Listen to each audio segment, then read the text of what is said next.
welcome to Mineral Springs Park in Pekin, Illinois for the 1992 Class A Illinois High School Association Softball State Championship game. Hello everyone, I'm Ann Penstone, and along with me, the coach of Illinois Central College and Hall of Fame pitcher, Lori Ramsey. Lori, you're no stranger to competition, and this state final features two teams who have been here before, Rock Island Alleman and Pinckneyville. Right, the best of the West in Illinois in Rock Island Alleman. They're from the Big Six Conference, play teams like Moline and East Moline, and the best of the South, Pinckneyville, which play teams like Carmi, Heron, Carbondale, all AA teams in both cases. They're very young teams. Alleman may be the youngest team we've seen in a state final. Yes, they are. Their third baseman, their second baseman or shortstop or freshman. Their pitcher's a sophomore. They have no seniors. They have only one junior in the starting lineup. They're not a very experienced team, really. Well, earlier, Lori talked to Coach Jay Hatch from Alleman about defense. Sometimes it's easy for our defense to get back on their heels and not be ready to make the plays because Corey's doing a good job striking out a lot of hitters. So we really try to concentrate on being ready to make the play when we need to. And so far we've been able to do that, and hopefully we can continue. Rock Island won the AA title in 1985. Since 1985, they've been a single-A team, and they've done very well at that classification also. Lori also had a chance to talk with Greg Hale from Pinckneyville about attitude. Well, we had a talk after our 2-4 start, and then really tried to nail down the things we were doing wrong fundamentally and strategically, and a lot of it was just concentration. You know, we put a lot into our program. We practice a lot and work on situations like you saw here today in our semifinal game, and you know, we really talked about things that we need to do to be a good ball club, and a lot of it was attitude adjustment and concentration. And it seemed like after that 2-4 start, and we really got down to the things we really need to do to be a good ball club, good things have happened since then. Pinckneyville finished as the runner-up in 1990, and anytime you finish second, you come back hungry for that one more move up the ladder. Lori, the key to softball is pitching. What about these two pitchers? Well, they make an interesting contrast.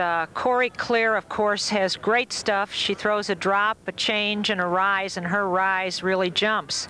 Christine Engelhardt doesn't throw a ball that moves a lot, but she throws at a good speed, and she has a lot of motion, the most motion I've seen of any pitcher in recent state tournaments. So I think the contrast is going to be an interesting one to watch.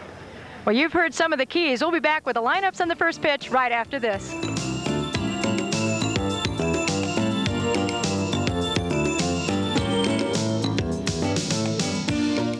Catcher, number 23, Jennifer Brand. And six, left fielder, 21, Amanda Weatherford.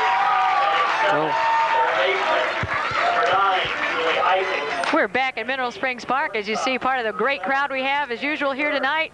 It's night has fallen, but we're ready for action. Number 1, Jenny Hagel. Pitcher. Rock Island Alleman will be the home team, sporting a record of 25-7, and here's the lineup for the Pinckneyville Panthers. Leading off, Tessa Kellerman, and she'll be playing first base. Then Teresa Sumner, Becky Brand, DHing Mary Lynn Downen for the pitcher, Christine Engelhardt, Jennifer Brand, Amanda Weatherford, Julie Isaacs, Tanya Bird, and Jenny Hagel.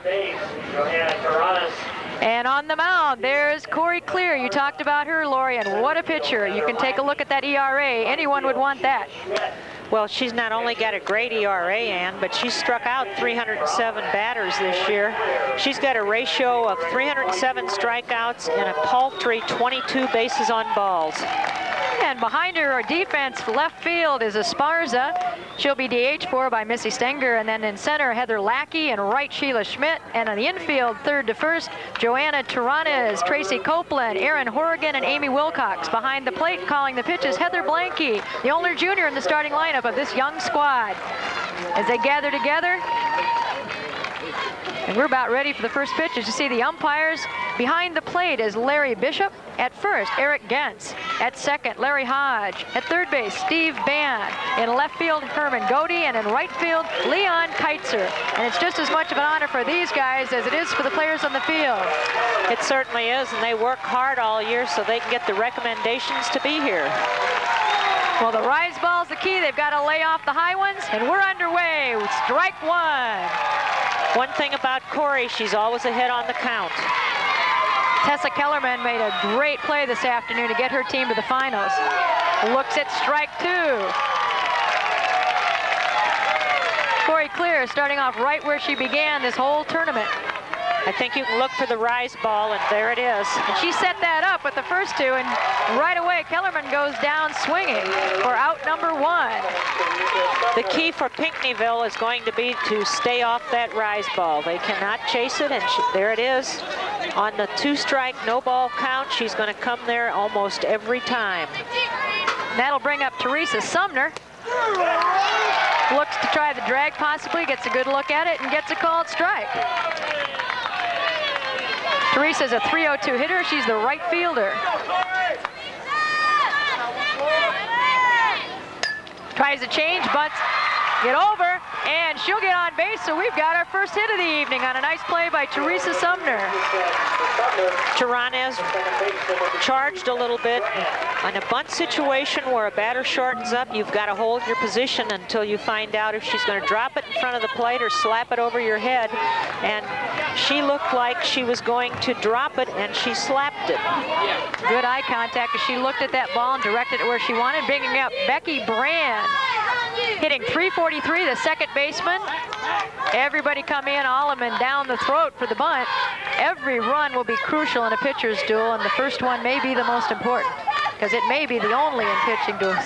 Right, you've got to get 2 if you give up 1 to win the game, and that makes it tough in softball, which is a 1-run game against the best competition, and when you're batting against a pitcher with a .4 ERA, you know that 1 run's going to be a major accomplishment. Well, we know, too, that Coach Greg Hill of Pinckneyville was concerned about his bunting this afternoon. He's really hoping it picks up. That one goes foul as Taranez picks it up. So now with 2 strikes, if she bunts it foul in the third, of course she's out, so we'll see what Coach Hale decides to do. In the semifinal game this afternoon against Dunlap, Pinckneyville popped up on 4 different occasions, which really hurt their attack until later innings when they started to make better contact. Well, Brand swings away on this one and goes down to become the second strikeout victim. 2 away, runner on first. That's Sumner, and it brings up the cleanup hitter, Downen. She's the DH. She's a sophomore. She had some ankle surgery during the season. She's a good hitter. She's a 300-plus hitter. Contact right away. They used a pinch runner for her earlier today, I believe, because of this ankle surgery. Nice batting average.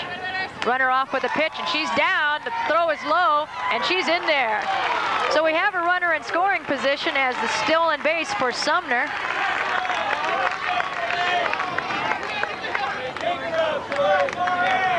Batter swings at the pitch.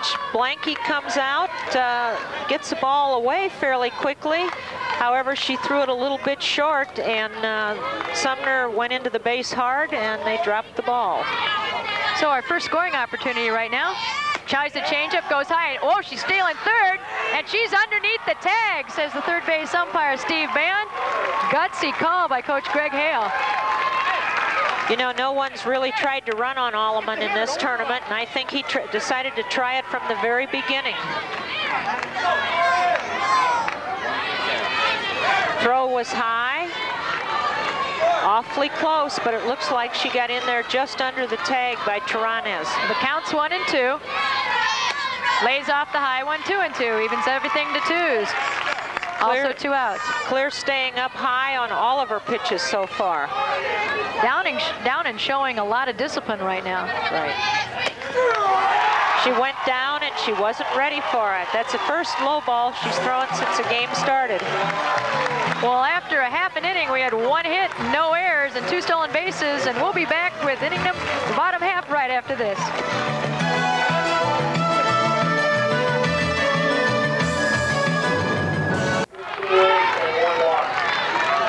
We're ready for the bottom half of 1 here at Mineral Springs Park. No score, and Rock Island's lineup. Lackey, Clear, Copeland, Blanky, Taranez, Stenger DHing for the left fielder, Wilcox, Schmidt, and Horrigan. And the pitcher for Pinckneyville, Christine Engelhardt. As you see that windup that Lori talked about, lots of motion, little distraction at first for batters. I think the first time you face a girl like this, it's hard to find the ball. And, you know, she releases it right by her hip, and that's where they have to look for it. Popped up and caught by Jennifer Brand for out number 1. Rock Island during the season had only 3 300-plus hitters, and Pinckneyville had 7 300-plus hitters in their lineup. So it'll be interesting to see if Rock Island will come forward with a little more hitting tonight. Well, this brings up the pitcher, Corey Clear, hitting .280. Fouled it back, 0-1. You know, Clear takes a very aggressive and a good swing. Seems to be a very confident young lady, a very old sophomore in terms of experience. As you see the defense out there for Pinckneyville behind Engelhardt.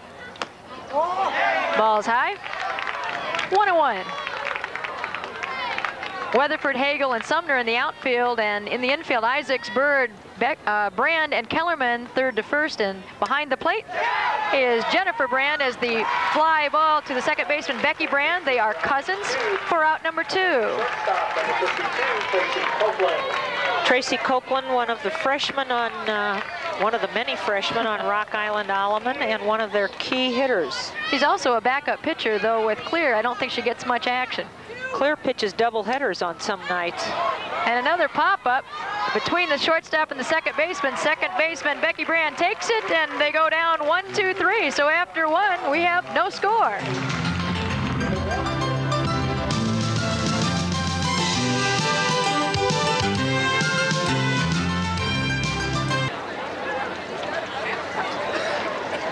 Beautiful Mineral Springs Park. I'm Ann Penstone along with Lori Ramsey. We're just about ready to go into the second inning, and you get a look at the path that Pinckneyville took to get here.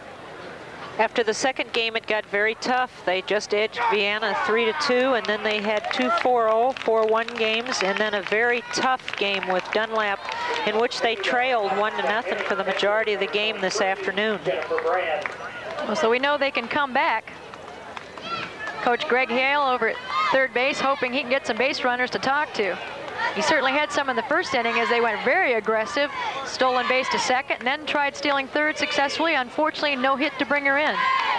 I think he knows he's going to have to pull a few surprises out of his sleeve against a pitcher the caliber of Corey Clear.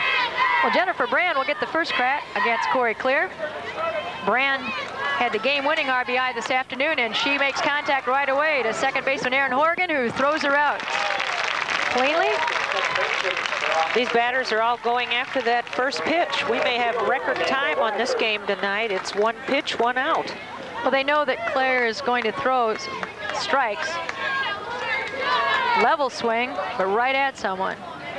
Claire's pattern is to bring the first one in and then get less and less generous with where she throws the ball. Amanda Weatherford, a left fielder up to bat, hitting .418. She tied the game this afternoon, and then Brand put it away. She fouls off, 0-2, 1 out. Amanda's a senior. Tries the off-speed pitch, and Larry Bishop says, not quite, 1-2. She's just nibbling away at her, throwing that waist pitch up there a little bit. Her waist pitches are awfully close. Right. Comes back with the rise, you just knew it. She rarely does not throw the rise. She may throw an off-speed pitch, she may throw a drop, but she won't throw 2 of them in a row. She'll throw more than 1 rise in a row. She knows what her bread and butter pitch is. And that'll bring up Julie Isaacs, another senior, the third baseman. Hitting .315. One of 7 300 to 400 hitters on the Pinckneyville Panthers. Shows bunt and then swings away. Strike 1.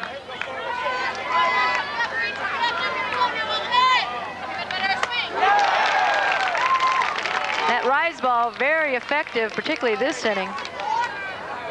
Clear's had some tough teams to pitch against. She lost a 1-0 game to Moline earlier this year in 13 innings. You get a look at why she's a premier pitcher as she chalks up 2 more, and we go to the bottom of 2 right after this.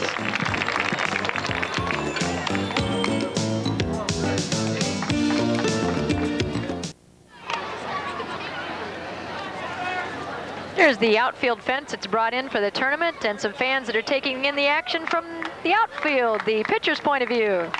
The outfield fence is 210 feet from home plate, and that takes quite a clout to get it over. And getting here, the Alleman Pioneers had these opponents. As you can see, they started out with a 6-0 win, and they didn't win any game after that by more than 3 runs. And they didn't have any easy competition, finishing up today in the semis against perennial contender Casey. And knocking off the defending state champion Farmington 3-1 on the way also. Well, so far, Christine Engelhardt fired 2 balls to Heather Blanke. Heather, the catcher, she's a junior. Got a good arm. Took a good cut at that one, 1 and 2. Heather played on their super sectional basketball team also. She's a versatile athlete. Counts 2 and 1. And evens up at 2 and 2 as you got a good look at the motion of Christine Engelhardt. Christine's throwing 2 rise balls of her own that were pretty good there. Just a freshman. 3 rise balls in a row. And she gets the cleanup hitter the same way her opponent has been doing, with the rise ball and swinging away for out number 1. The hardest pitch to lay off in softball is the rise ball. Coaches will tell you you win with the rise ball and you lose with it when it flattens out. Third baseman Taranes takes a good cut for strike 1. Taranes is a freshman and plays an excellent defensive third base. Her cousin was an all-tournament team member on the 1990 team. Or perhaps a little earlier than that. No, I think it was 1990, Ann. 1 and 1 the count. Has a very compact swing. Taranes hit .266 during the season. 1 and 2. Engelhardt pitching a very good game. She's throwing the ball a lot harder, I think, than she did the other day in the first round. The weather's a little cooler. She's had some rest because she did not pitch this afternoon, unlike Claire, who did, who's pitched every game for her team. Both pitchers for Pinckneyville are freshmen. And tonight it's Engelhardt. 2 and 2 the count. Contact, popped up, catcher looking for it, and made a nice catch as Jennifer Brand for out number 2. Jennifer's one of 3 Brands on the Pinckneyville Panthers, and they're all cousins, no sisters there. Tells her team they're 2 down as she talked with home plate umpire Larry Bishop. And that'll bring up Missy Stenger, who's the DH for Debbie Esparza, who plays left field.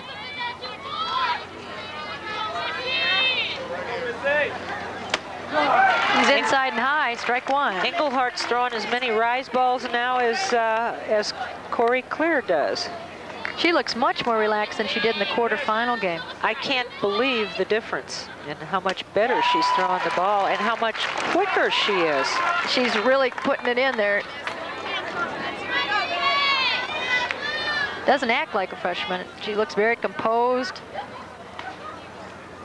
Jessica Silby, the other pitcher for Pinckneyville, is strictly a drop ball pitcher.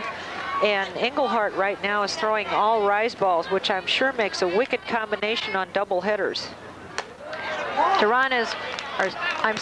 Stenger lays off that rise ball, and the count evens up at 2 and 2. They're 2 down in the inning.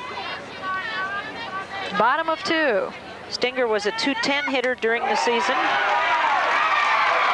And she went just a little bit too far and goes down as another strikeout victim as we finished 2 innings here at Mineral Springs Park, and it's still no score.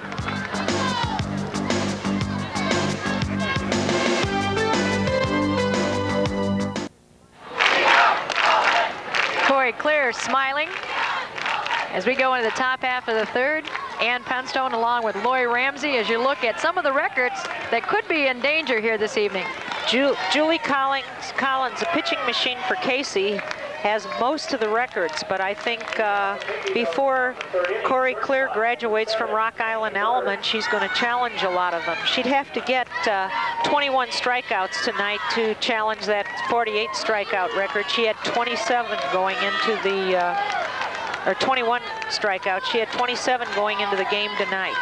Well, only 1 out has not been a strikeout for her in 2 innings of play. And she faced on the pop-up. And Tanya Bird's going to go down on a pop-up to the third baseman on her attempt. One thing Alleman's got's a good bunt defense, and I think that they have worked on that because they know people are going to bunt Corey Clear because they can't hit her. That's going to bring up Jenny Hagel, the center fielder. She swings, strike 1. Hagel tried what you call a running bunt or a slap bunt, but didn't make contact on the rise ball. Tries a slap, goes to third. Tirana is up with it and fires her out. Hagel tripped over second, and I hope she's okay. Gets a hand from the assistant coach. As Wilcox, the first baseman, signals, we've got 2 down, we need 1 more. Wilcox is really their hitting first baseman, and Jill Roots they bring in for defense on Rock Island. And top of the lineup comes first baseman Tessa Kellerman, who went down swinging her first time up.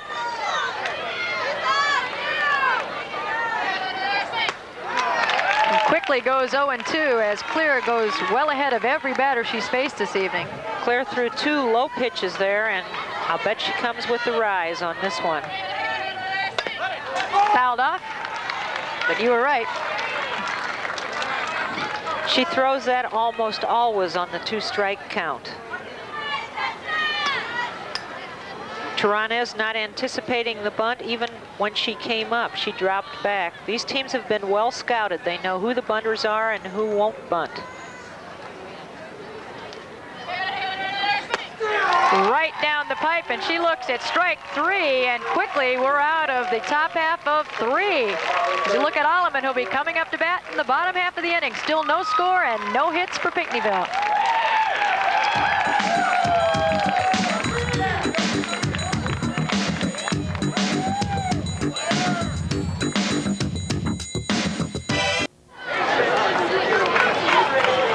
One of our younger fans here at the ballpark, a future softballer at IHSA. She's not wearing blue, but she's sitting amongst the Pinckneyville crowd. Right, right. I'd like to remind you that the broadcast rights to this game have been granted to Sports Channel by the IHSA solely for the entertainment of our viewing audience. Any reproduction without the written consent of Sports Channel or the IHSA is strictly prohibited. Well, Alleman yet to get on base as they face Christine Engelhardt, and Amy Wilcox is going to try first this inning. She's the first baseman and batter number 7. Wilcox has yet to make an out today. She was 3 for 3 this morning and hit a triple that really would have been a triple, got stuck under the fence in right field, and they called her back for a double. Was fooled on that one, went down on her knees, but held the bat back. Evens the count at 1-1.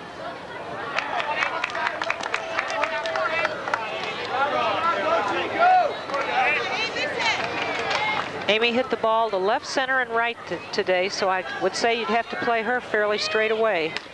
The outfield looks to be playing her to pull, however, as the count goes to 2-1.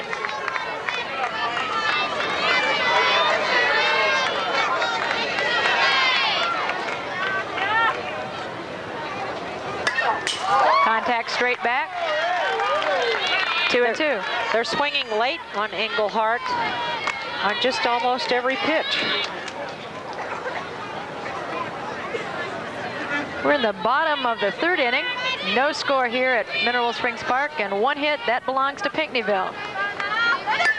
Good contact. There's hit number 2 as that ball tails underneath left fielder, Amanda Weatherford, and going quickly to second goes Wilcox, and she's going to go to 3, and she's going to be out, says Steve Bann, the third base umpire, as she tried to stretch it, and Jay Hatch gives her a good hand. So the single that went underneath. Under the left fielder's glove here. Under her glove, she didn't get down on it. Then she couldn't get started. The center fielder came over and made the relay. Shortstop makes a perfect throw.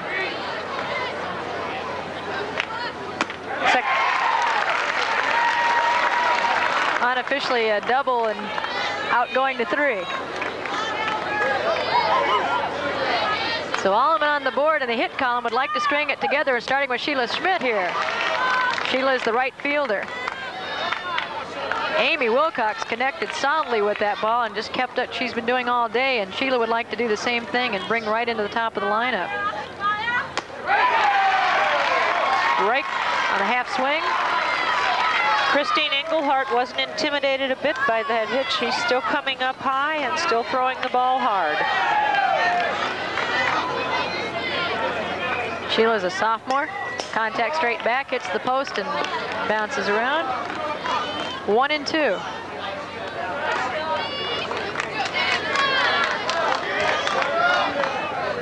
Engelhardt may not have the strikeouts tonight that her opponent Clear has had, but she's been certainly had her way with the batters till the last one.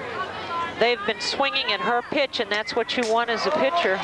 And they're chasing the rise ball just as much as Pinckneyville is chasing Corey Clear's rise ball.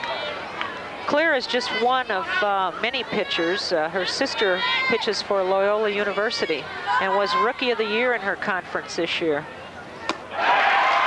Schmidt goes down swinging as Engelhardt put the fire on that one.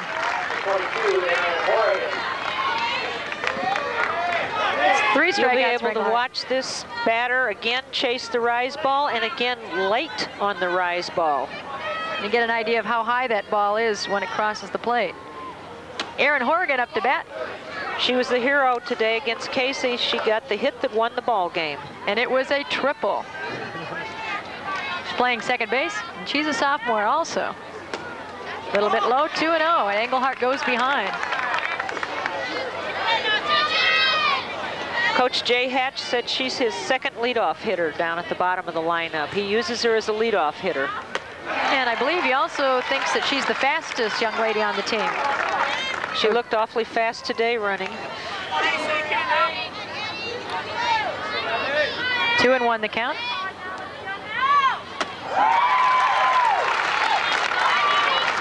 Evens up at 2-2. They're 2 down.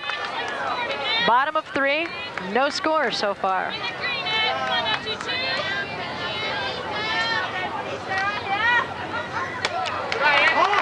Our first full count, I believe, Lori, of the game. I think it is, and neither one of these pitchers has been behind much on the count. They go right at you with that first pitch. Well, quickly, Engelhardt gets herself out of a base runner, and down swinging goes Horgan, and after 3, we have no score, and there were no hits double in that half of the inning. So everything's even. And coming to bat, Pinckneyville.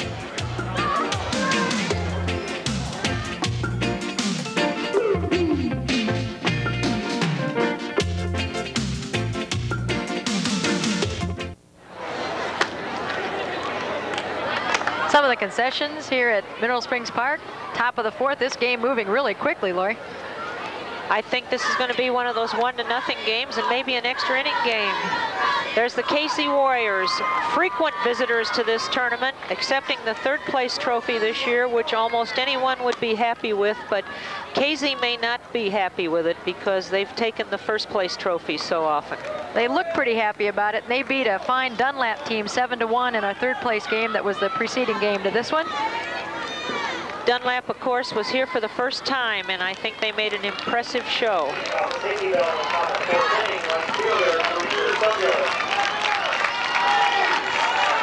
Leading off for Pinckneyville will be Teresa Sumner, the number 2 batter, and playing right field.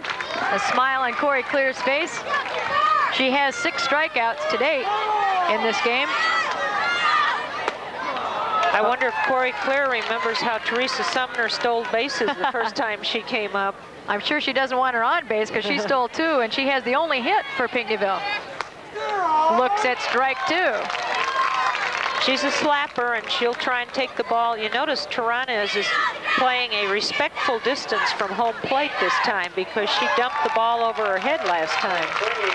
And down swinging is Teresa Sumner as she becomes another victim of Corey Clear, bringing up Becky Brand, the second baseman, the senior. Coach Greg Hale felt today that his seniors came through in crucial spots in the game against Dunlap, and she's one of the senior leaders. A little bit low, 1-0.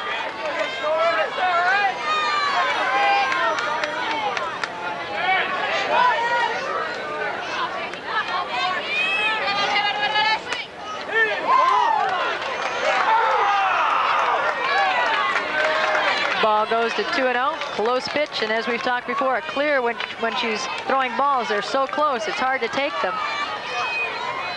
She's got a purpose for every pitch. Little off speed, fouled off by Brand. And like most good pitchers, sometimes she throws one pitch to set up the pitch that she throws after that pitch. 2-1 the count, and there's one out. Right down the pipe, 2-2. You know, I don't know how batters can take that pitch when it's coming down the middle when you know you're going to get one of those climbing rise balls on the next pitch. That's the flattest pitch you'll probably see. Right. Got another one going to left field. Will it drop? Oh, almost a fantastic catch by Copeland. And picked up by left fielder Esparza, thrown to second, but in there safely goes Becky Brand. Pinckneyville running the bases very aggressively. Becky Brand sets sail from the minute this ball takes off at full speed and never hesitates. She had the ball, Tracy Copeland had the ball and just fell out of the webbing of her glove. Esparza did an excellent job of backing up the play. Good base running by Becky Brand puts her in scoring position for DH Marilyn Downen. Marilyn, a sophomore. Contact hits the square in the mask, and he shakes it off. 0-2 the count.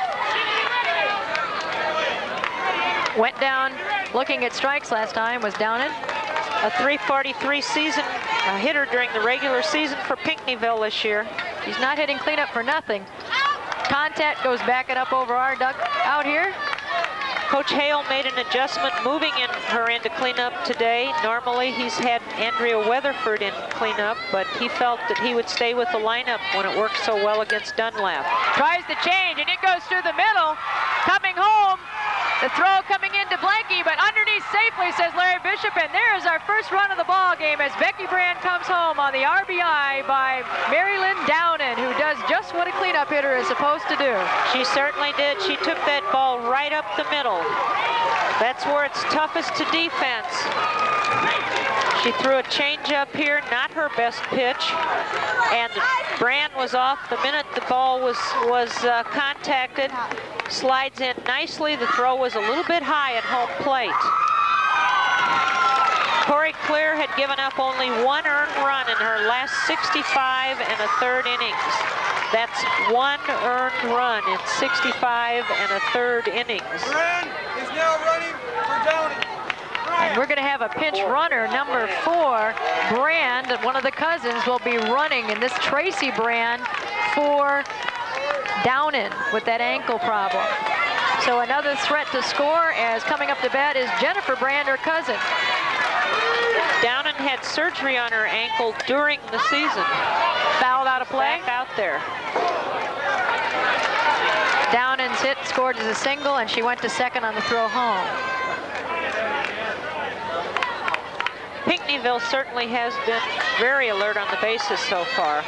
And that's something most people don't talk about. They talk about hitting and defense, but not base running. Counts 1-1. Top of 4, 7-inning game. Class A state championship game. As you look at the Tracy Brand, the pinch runner, right down the middle. Blanky back to Clear. Pinckneyville's had some pretty impressive batting practice. They've batted against Andrea Clark, their ex-pitcher, the whole tournament, and she was a first-team national tournament selection in the Division II national tournament this year. So they've seen a few rises and drops before they ever got out on the field. Well, Brand would like to do just what she did this afternoon and pad this lead a little bit against a great scoring Alleman team. And she got all of it, but it's going to go foul right inside the fence as Esparza hustles down to get it. Esparza made a great catch earlier in this tournament on a dying fly ball. She certainly did.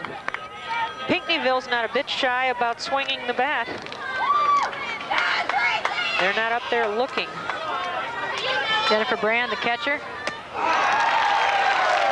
Strike out number 8 for Corey Clear. her best pitch, the rise ball. And as a coach, I always like to see my pitchers go with the best pitch in a tough situation. And I think Corey got in a little bit of trouble when she took some speed off that one pitch. Weatherford, last time up, went down swinging. She has been a cleanup hitter, and the concentration is very apparent on her face. There's a runner out there that she'd like to get home.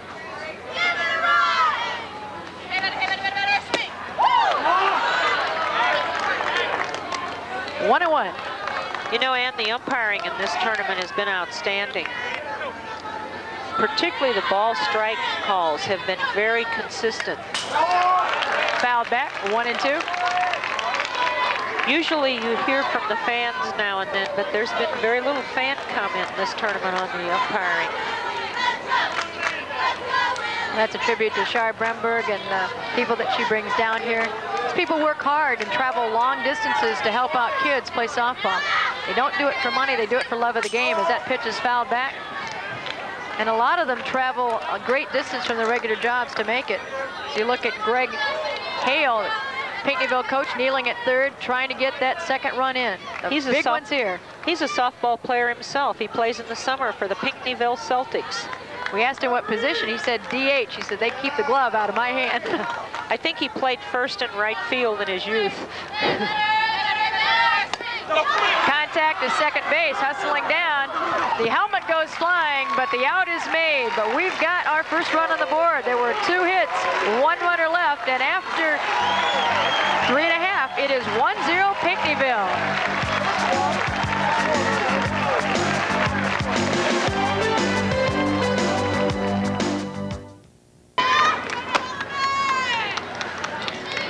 The lights are on at Mineral Springs Park. Darkness has fallen, and Alleman comes up on the bottom half of the 4th, needing to catch up for the first time in this tournament.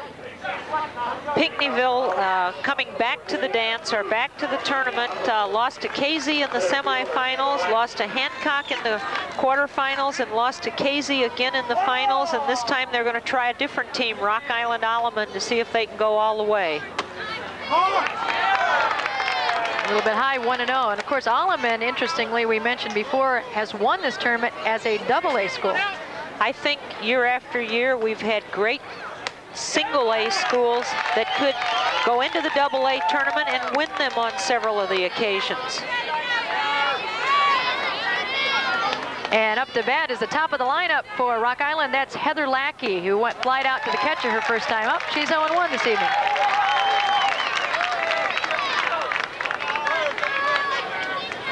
Christine Engelhardt having a little trouble with her control, coming back with that 1-0 lead. And quickly walks Lackey on 4 pitches. And when you put your leadoff batter on base with no outs, it's not quite how you want to protect the lead. It certainly isn't, and in softball, you can almost always expect the bunt in this situation. You know, Ann, as a pitcher, I can tell you sometimes when you're sailing along in a 0-0 ball game, you're in a good rhythm, and then all of a sudden, we have a 1-0 lead, and she starts thinking about holding the lead, and might change your rhythm just a little bit. Look for the bunt. Corey Clear, the pitcher, didn't even make a move that way. She didn't look like she was going to bunt, and earlier today she came up in the bunt situation and they let her hit away. She flied out to the second baseman her first time up. Ball just inside, and Engelhardt really wanted that one. 2-0 to her counterpart. This is a hitter's pitch right here if she's going to swing away. Good comeback by the freshman. Down in the count and comes back and puts one right down the pipe. 2-1. Now we'll see if she's going to bunt. I'm going to have to show her hand here if she does. That ball high, she didn't need to. 3-1, she may get the free pass. Engelhardt looks like she's trying to overthrow a little bit. Just put a little bit more on it than she did. And her motion's a little more herky-jerky right now. And she's walked the first two batters at the bottom of the fourth, that being Corey Clear, the second. Here comes Coach Greg Hale. I'm sure he's going to try and calm her down, and I don't know if he's got a pitcher warming up or not. She may not be warming up, but Jessica Silby certainly can pitch. She's the other freshman, and she's coming out right now. And we may see a switch. Well, you'll see a certain contrast in styles. Christine Engelhardt is a definite rise ball pitcher, and Jessica Silby hardly ever throws the ball above the waist. She's a drop ball pitcher, and she throws the type of drop ball where you turn your hand over and come across so that it's not only dropping, but it's curving to the outside corner of the plate. Well, it's going to be a very different look for the Alleman batters that have already batted against Engelhardt as Silby does a little house cleaning. That's why I think this combination is very effective. In softball, you play double hitters on a lot of occasions, and to face a drop ball pitcher one game and come back against a rise ball pitcher, you never really get into your rhythm as a hitter.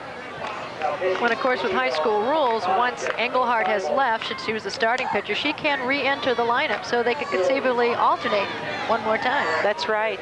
Re-entry has been, I think, one of the best rules that they've put into softball. It allows you to play a lot of your players. It allows you to use pinch runners. It gives you a lot more offensive freedom than the old structured rule where you were out once they took you out. Heather Lackey at first.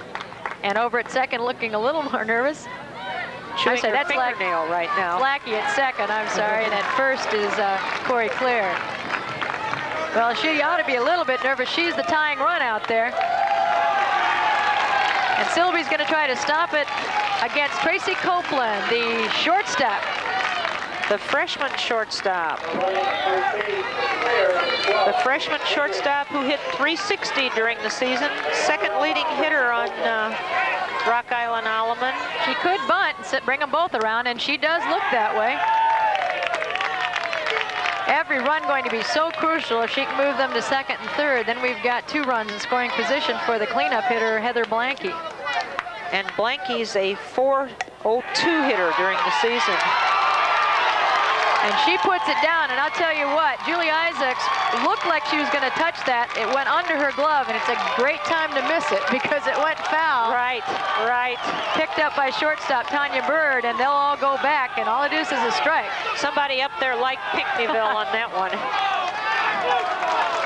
The umpire, of course, will get a little heat from the Alleman fans on that one. But the call, I think you'll see, is correct. She didn't touch it. It went under her glove. You may not be able to tell it, but she didn't, and a good call. It's hard to miss that ball. But if you're going to, it's a great time to do it.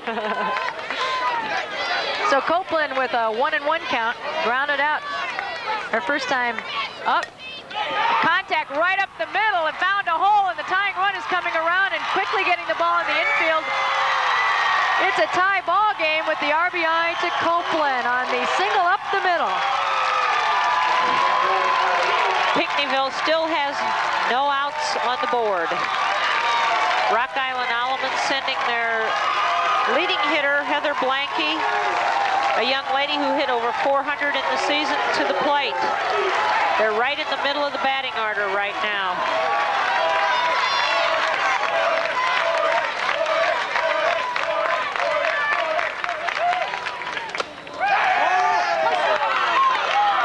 Nothing they could do about that, but Pinckneyville did a great job to keep the runners at first and second rather than letting them get in more in scoring position. They conceded the run, and the count's 1-0 on Heather Blanke. Strike down the middle, 1-1. Center fielder Jenny Hagels made a couple of really good defensive plays. I think she used her head on that play, and she went over on the relay play when the ball went through the left fielder and made an excellent relay throw. Jay Hatch making sure that his runner on second is ready to come. 1-2. And that runner out there is Jenny Hendricks, who's a pinch runner inserted for the pitcher, Corey Clear. Right back to the pitcher, goes to 1 for the out. I'm surprised she didn't turn and go to 3 on the She She had a definite out going to third base, but pitchers sometimes have trouble with that overhand throw, and we've got a pitcher here who came in, you know, and has not had an opportunity to throw in the game until this play. With one out and runners on second and third, first baseman Tessa Kellerman made sure they weren't going any further than that. And Silby faces Joanna Taranes, the third baseman, who flied out to the catcher the first time up. Ball is foul. I stand corrected. I think it was just a strike, so hustling in quickly is Silby to make sure that the runner does not come home. She came in like a track sprinter. I don't think I've seen a pitcher get in and cover the plate much quicker than she did. Shows how mentally she's into each thing. It's not just what I do now, it's what I do next. Right. 0-1 to Taranes.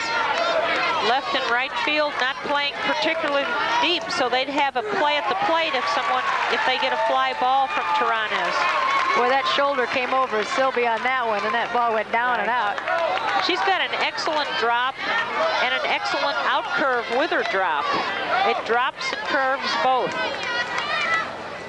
She could use a strikeout right about here so she could not worry so much about those two runners and work on another batter. 1-2. The Pinckneyville infield in for the play at the plate. A ground ball not hit directly at one of them will go right through. And gets her swinging, a big out as catcher Jennifer Brand puts the tag on her to make sure. So with 2 down and the game all tied up, Silby signals, we've got 2. Missy Stenger always seems to come up in key spots in this tournament, as a designated hitter should.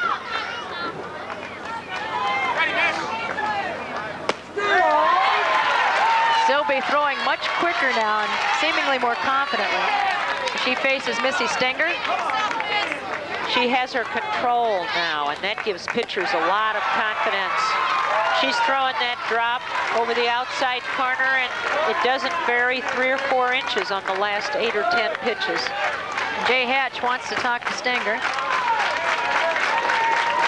He's got her laughing. The nice thing about having a pitcher like Silby on the mound with nobody out, it's going to be tough to hit that sacrifice fly to the outfield off that low pitch. The second baseman bobbles it, and that's going to be a costly error by Becky Brand as the run comes home, and then while she's looking at it, almost forgot that there was another runner, but catches her composure enough to quickly get it home, and Copeland is tagged out at home for the 3rd out, but not before some damage was done. There was 1 hit, but 2 runs came home, and after 4, Alleman leads 2-1.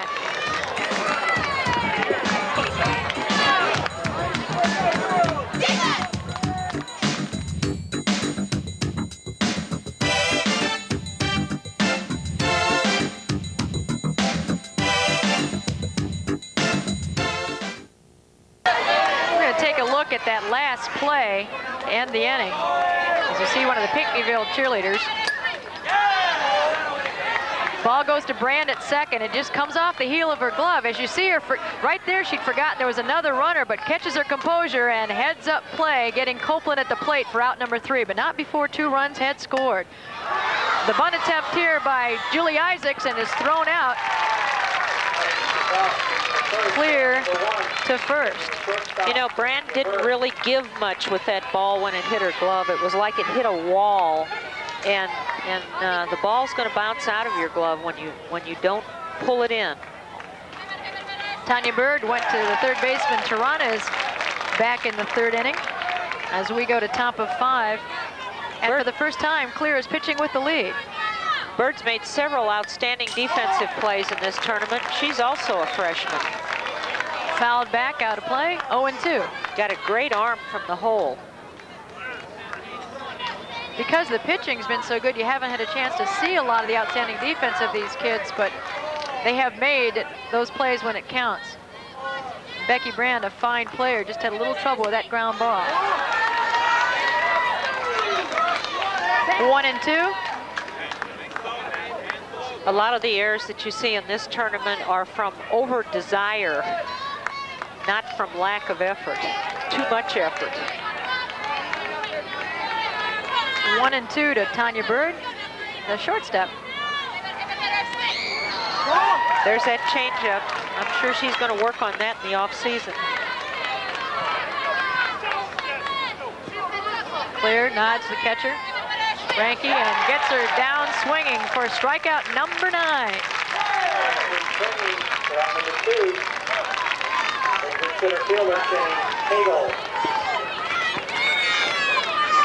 Just about at the right spot, but did not keep her head in there. And now facing Jenny Hagel, the center fielder, on a nice catch by the pitcher, Clear, who shows she not only throws it, but she catches it too. And you won't see many diving catches from the mound.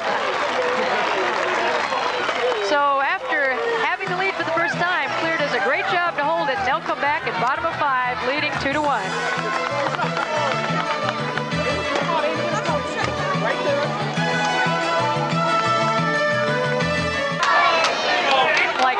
Stay tuned tonight for the boys Class A baseball championships. Action begins at 7 p.m. Then catch the boys AA championships tomorrow night at 7. Sports Channel is your home for IHSA champions, and it's a weekend extravaganza of IHSA events.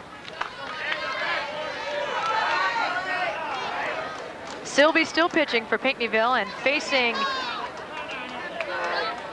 Amy Wilcox. Amy Wilcox has yet to make an out today. She's 4 for 4 on the day. She likes that high pitch, I think, and Sylvie's going to give her a low pitch, so we'll see if she handles that quite as well. Good contact, goes to second baseman Becky Brand, who quickly throws her out. You'll see a lot of ground balls with Jessica Sylvie pitching because there are not going to be many pitches above the knees.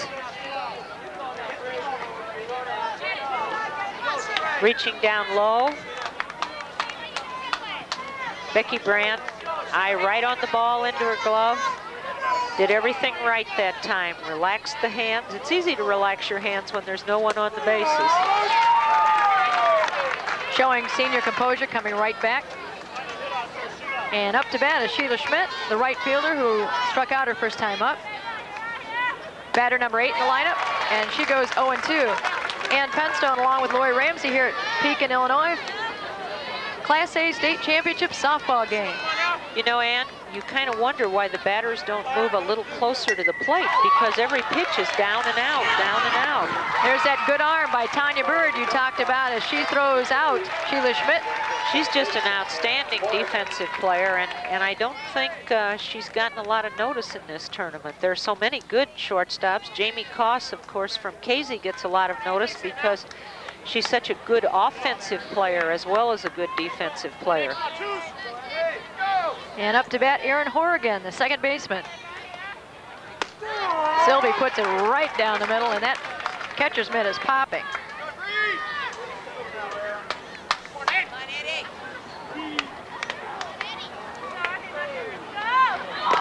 The 3 pitchers we've seen in this game, it's really frightening to know how young they are and how composed they're throwing and how many pitches they're working on. Well, I think most of them go to pitching clinics now. Oh, Horrigan just missed with that ball trying to go the opposite field. 6 inches from a double. But pitching is not something you come out and do in March when the season starts. They throw inside all winter. They throw 2 catchers. They throw against a wall. They go to pitching clinics.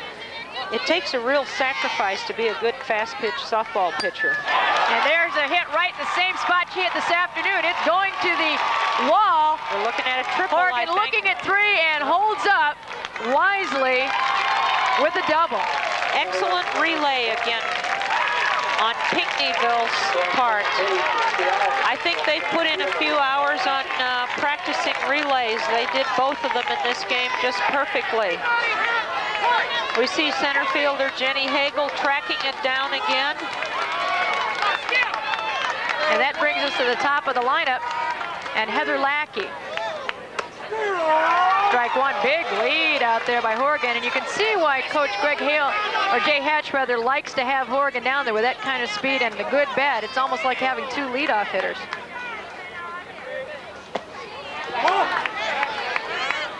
Sylvie never changes her pitching pattern. You know exactly what you're going to get, a low outside pitch. It's a pitch that really has to go to right field, which it did with Horrigan. Lackey just fouled. You see the speed of Horgan coming over there. Lackey last time up walked and then scored the tying run. So she did the job the leadoff is supposed to and got on base. You like to see that double with nobody out. With 2 outs, it doesn't give you much room to do anything but swing the bat. Bottom of 5, and Alleman holding the 2-1 lead and up to bat, trying to increase it with a runner in scoring position. Jay Hatch giving the signals. Right back at Silby, who quickly throws her out, and no damage after the double by Horgan. So after 5 complete, it is Alleman 2-1 over Pinckneyville.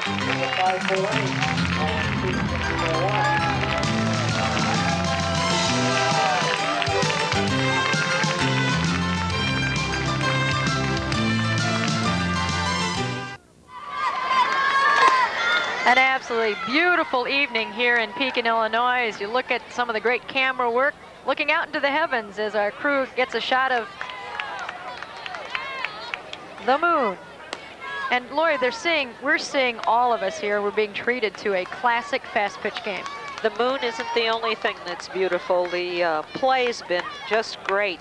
And the little things that teams have to practice, like relays, base running, have been excellent. Pitching's been outstanding. The batters have stayed in there and taken their cuts against some excellent pitchers tonight. Defense has been a strong point in this game. Well, we're going to lead off with the leadoff hitter for Pinckneyville. They've been very aggressive when they get someone on. If they get a runner on, then we're going to have some action going deep to Copeland and fires her out. I'll tell you, Ann, the shortstop play in this tournament's just been outstanding.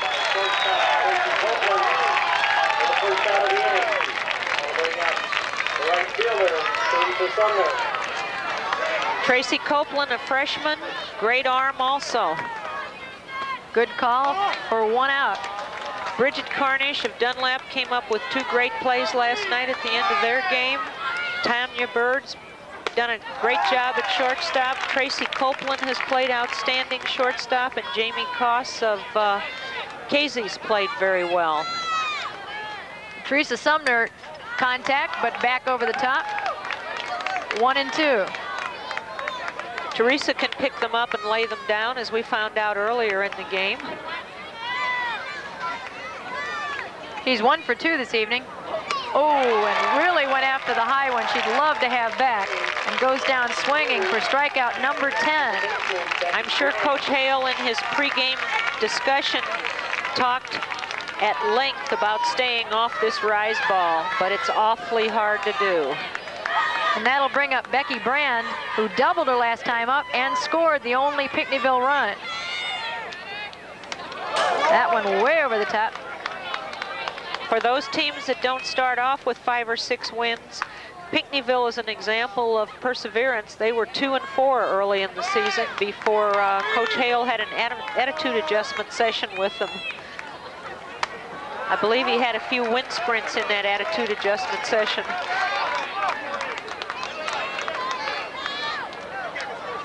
It's taken them all the way to the state championship game. He said he felt he was taking the game more seriously than they were, and he didn't like that particular attitude. He's been there 9 years and enjoyed a lot of success. And we've got our first walk issued by Corey Clear. So that's the first base runner for Pinckneyville since the 4th inning, and that brings up cleanup hitter Mary Lynn Downen, who's had great success in this tournament. So Becky Brand doing her job and getting on base. There are 2 outs, and Downen would like to follow up as she did in the 4th and get a hit. Becky didn't chase the rise ball. That's why she's on first base. Fouled back. She has the RBI in the game for Pinckneyville. And this would be a big one if she can connect with one long enough to bring Brand around to score, or move her around for Jennifer Brand to do the job. 2 outs, top of 6. Laid off the rise ball. She's shown a lot of discipline on that.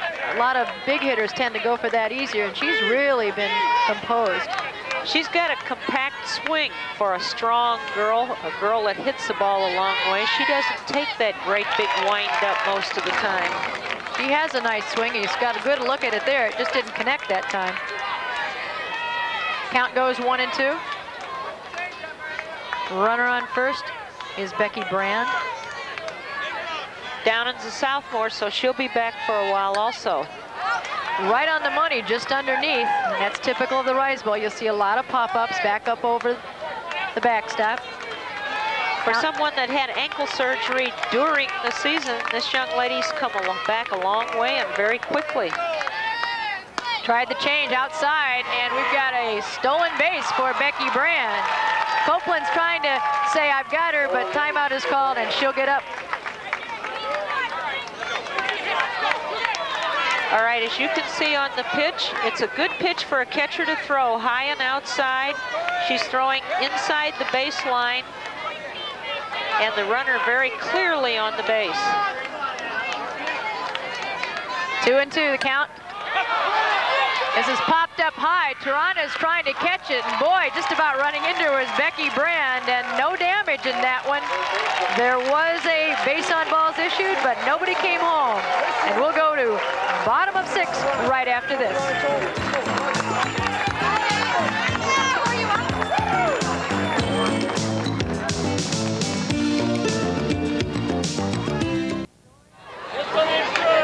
The scoreboard, the story, and bottom of 6, Alleman leading 2-1, wanting to pad that lead. And here's a big part of the story coming up to lead off the inning, Corey Clare. She's had a little bit of something to do with this game. She's had a little bit of something to do with why they're here in this game, I think. Well, not only has she been outstanding pitching, but she also has the leading run right now. She scored it. Actually a pinch runner for her, but she's the one that got there. She takes ball 1 from Jennifer Silby. Ball got away from Brand. No damage, 2-0. The one thing you don't want to do is walk that leadoff hitter. That's how Englehart got in trouble, and eventually Alleman got their 2 runs. Clear hits one almost off the handle of her bat, goes down to Becky Brand, who's unable to find the handle, and on is Corey Clear. So the leadoff runner is on. Becky, as you'll see here, lets this ball play her a little bit, and when you stop and lose your rhythm, you get in trouble fielding ground balls. And Jenny Hendricks substituted for her as a pinch runner, but she can't come out anymore, so she'll stay put. And Copeland bounces one over the third baseman's head, advancing the runner to second as she gets on with singles. So Copeland swinging a hot bat as she's 2 for 2 her last 2 times up, and 2 for 3 for the night. Silby came up with that pitch, and that's one of the few times she's thrown the ball up in the batter's power zone, and Copeland got right on top of it. So Silby's in a bit of a jam as you look at the good backup by Amanda Weatherford in left field. And Heather Blanky, the cleanup hitter, who has yet to hit but is very capable at bat. Alleman's leading hitter during the season's at the bat right now. Counts 1-1.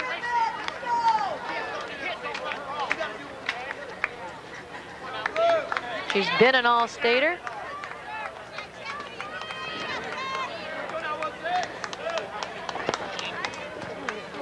That ball out. 2-1. Copeland at first. Runners cannot lead off until the pitch is released, and the pitcher Clear at second. That ball high.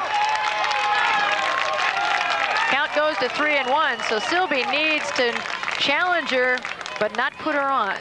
She's getting in trouble by getting behind on the count. She's got to stay ahead on the count.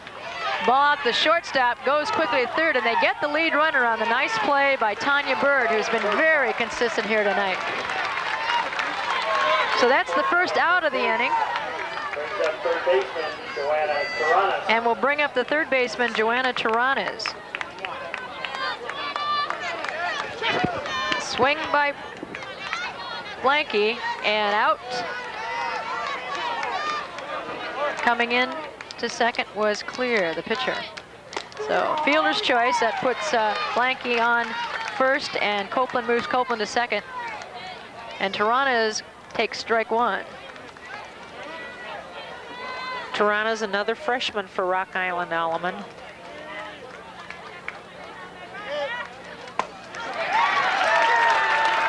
When that compact swing makes contact, she really can make the ball jump off the bat as she did this afternoon. She's got a lot of intensity. I love to watch her play defense, just the expression on her face. Makes contact. And boy, it's for Pinckneyville, they've got to feel like somebody greased this ball. Well, I think Silby was looking to see how close the runner was to third, looked up, and we'll see on the replay here. She's looking to and trying to get in position to throw the ball to third, and she drops the ball. I always tell my fielders that the runner isn't going any faster whether you look at them or look at the ball, so we're going to be a lot better off if you look at the ball. But that's easier said than done. So the bases are loaded. There's one out. We're bottom half of six, and Alleman has the lead 2-1, looking to increase it. And we've got a conference on the mound. The tough thing in this situation is you have to bring your infield in so far in softball that if the ground ball is not hit right at the infield, or if it's hit with any speed at all, it's through.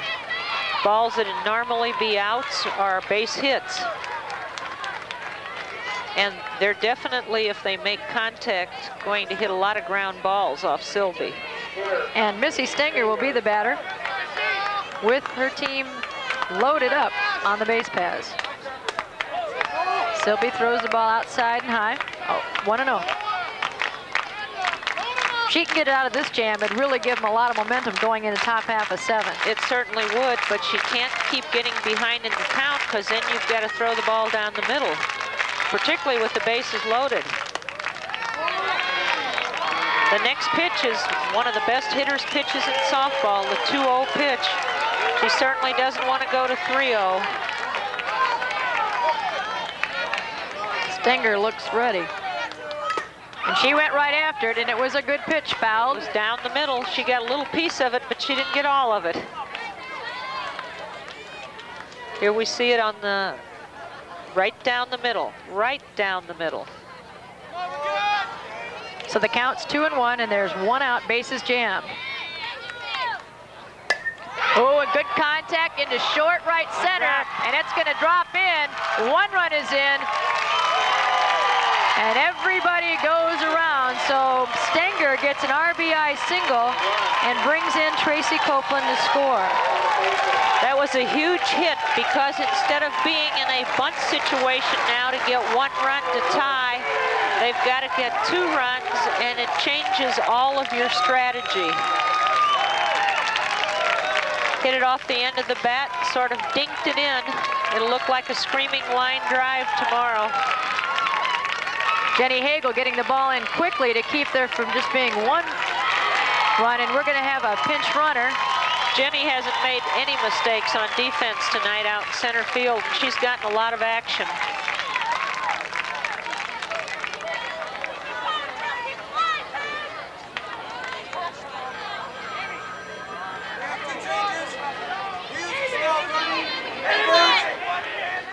And running for Rock Island is Erin Hughes there at first base, and she's subbing for Missy Stenger.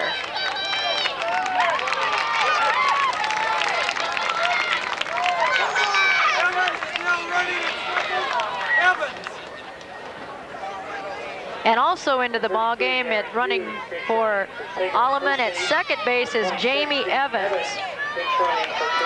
So we have 2 pinch runners in the game. Will Cox is back in on the re-entry. Wilcox has re-entered for Roots at first base.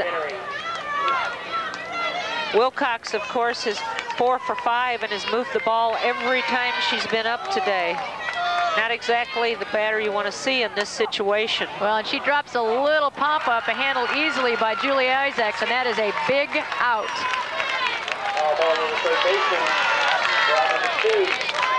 But there's still a jam for Silby. as she faces Sheila Schmidt. That's the easiest Amy Wilcox has gone out all day. Right up the middle and off the glove, and great play by Becky Brand to get over there to stop that ball, slowed down by Sylvie, and make the out on the force at second. Brand's had trouble with too much easier plays and then makes a sensational play at second base to cut off the ball and save one for sure and maybe 2 runs. Sylvie slowed it down, the grab is made, and she quickly pulled that glove across, and after 6 complete, it's 3-1 Alleman.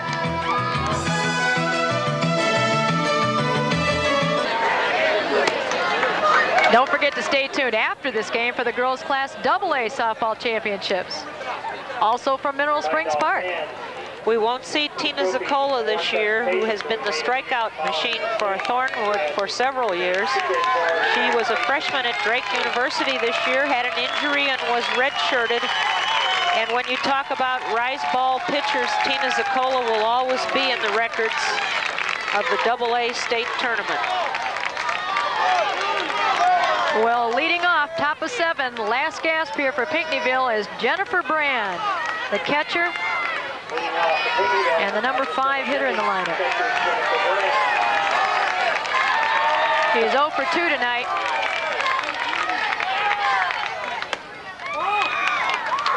For 1-0.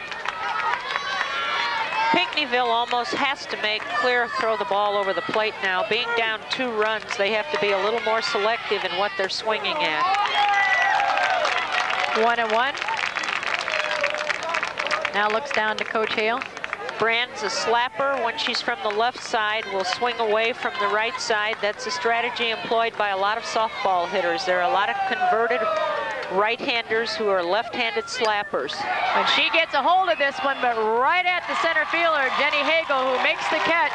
Well hit, but right at the defense. I believe that was Heather Lackey.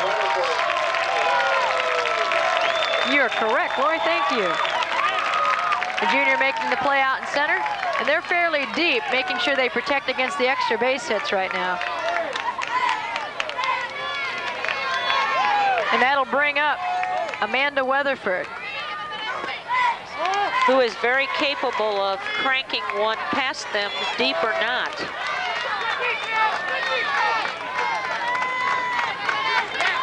Two outs away from a state championship, and pitching with confidence is Corey Clear. Weatherford was batting .435 coming into this tournament. Coach Hale, I think, is having an attitude adjustment discussion with her right now. One of his patented attitude adjustment discussions about not swinging at the rise ball. He's facing a 1-1 count. There's 1 out, and we're at top of 7.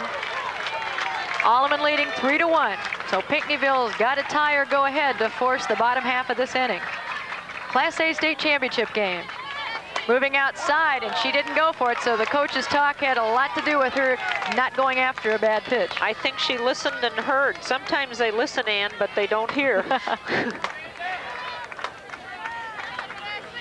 That goes low, 3-1. So really working, doing a good job working Clear and Clear behind, and she hasn't done that very many times this evening. Well, this is the only thing they can do. They have to make her throw them the best pitch they can get. There's the rise ball. She went after it. She just swung at ball 4, and Coach Hale was very unhappy with that. Most kids like that high pitch. And right, I'm sure Coach Hale, as a softball player, realizes how hard it is to stay off that rise ball. It looks different to the batter than it does to anybody else.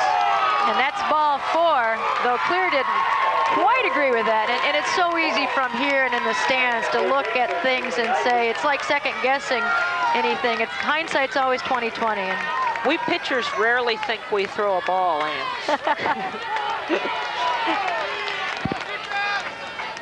So we have a base runner, and that ball is low and outside, and that base runner is Amanda Weatherford, bringing up Julie Isaacs. And Pinckneyville has been more patient. So the tying run is at the plate. Looks to bunt, pulls it back, called strike 1.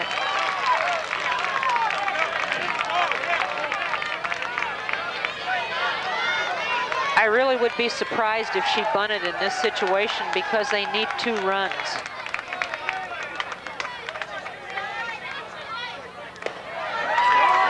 Ball low, 2-1, and Blanky came charging out of there. I think she's ready for them to run because they've done that tonight.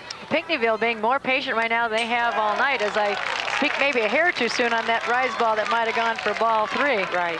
Evens the count at 2-2.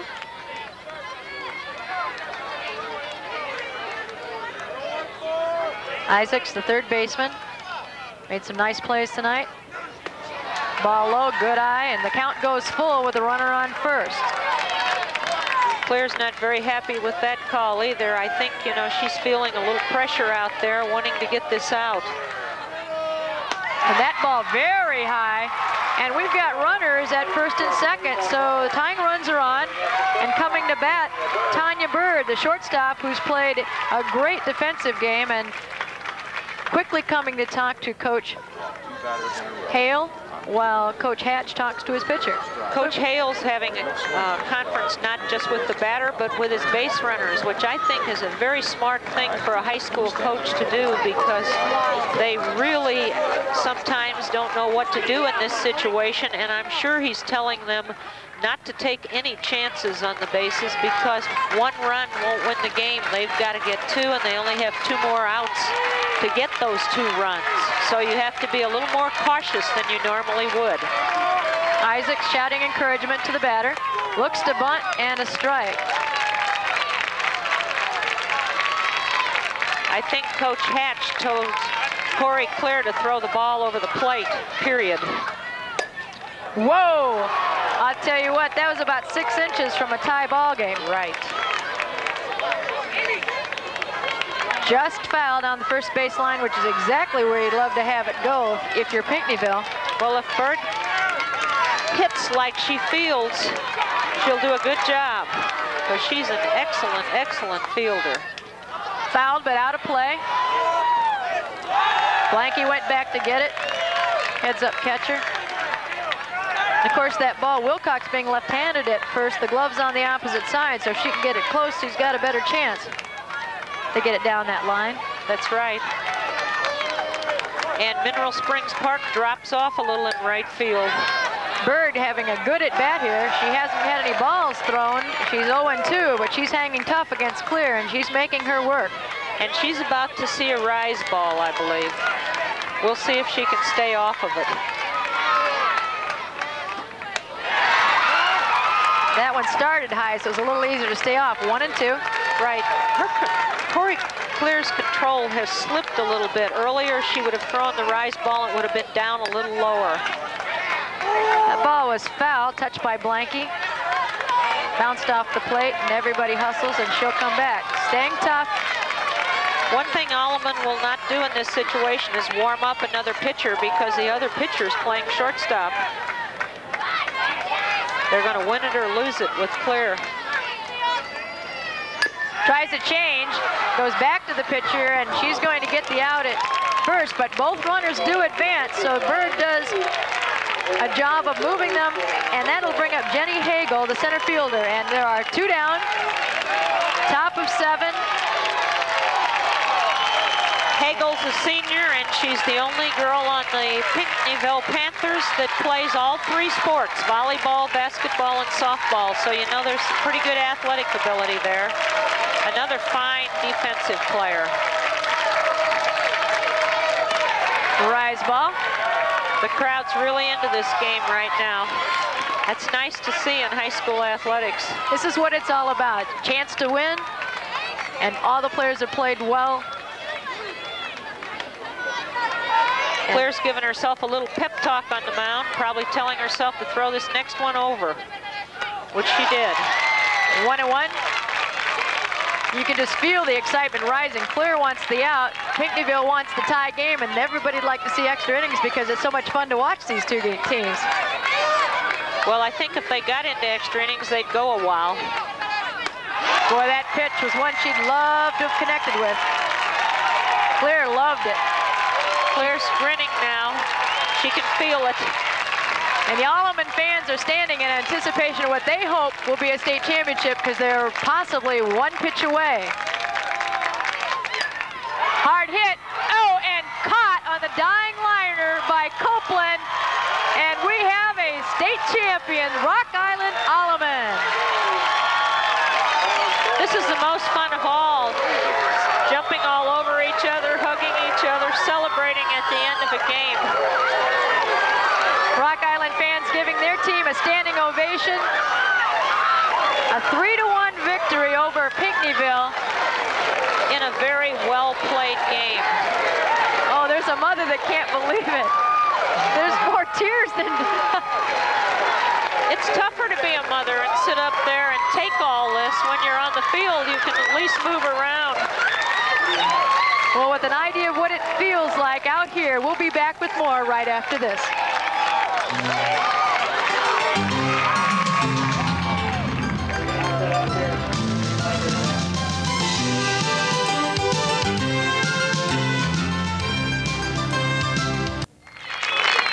And now PA announcer Bob Neal with the trophy presentation. You have another honor to bestow. Every year we've been treated to championship softball by the outstanding ladies you are here cheering on the field.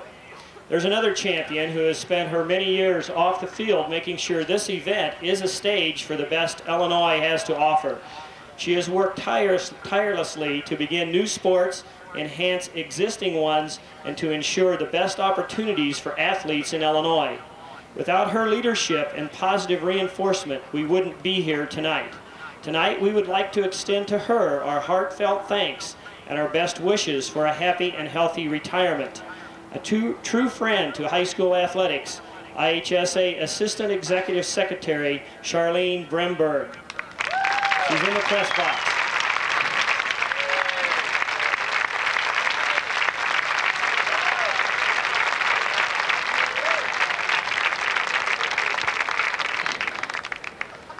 And now, will Coach Greg Hale and the captains of Pinckneyville High School please step forward to receive the second place trophy.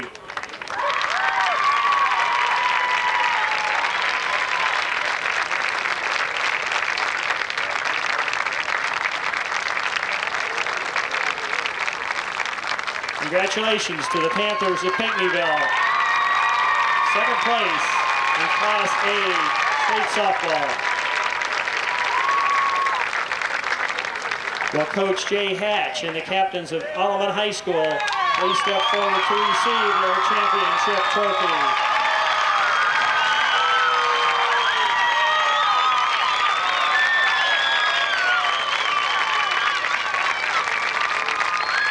Congratulations to Alleman High School. As you see the trophy being held aloft, let's take a look at the last out of the ball game. Hagel with the contact, the dying liner, and Copeland comes up with it, and it's all over, and a state championship at the end of the line, and Corey Clear is spotlighted. She sees it go. She's got a nice vertical jump too, Ann, in addition to a good rise ball.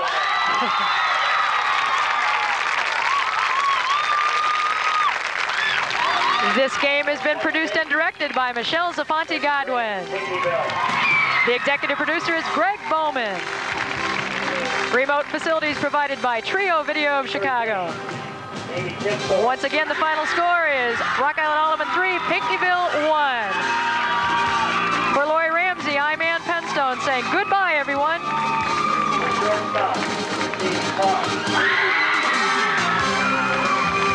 The proceeding has been an exclusive presentation of Sports Channel. Stay tuned for the girls' Class AA championships.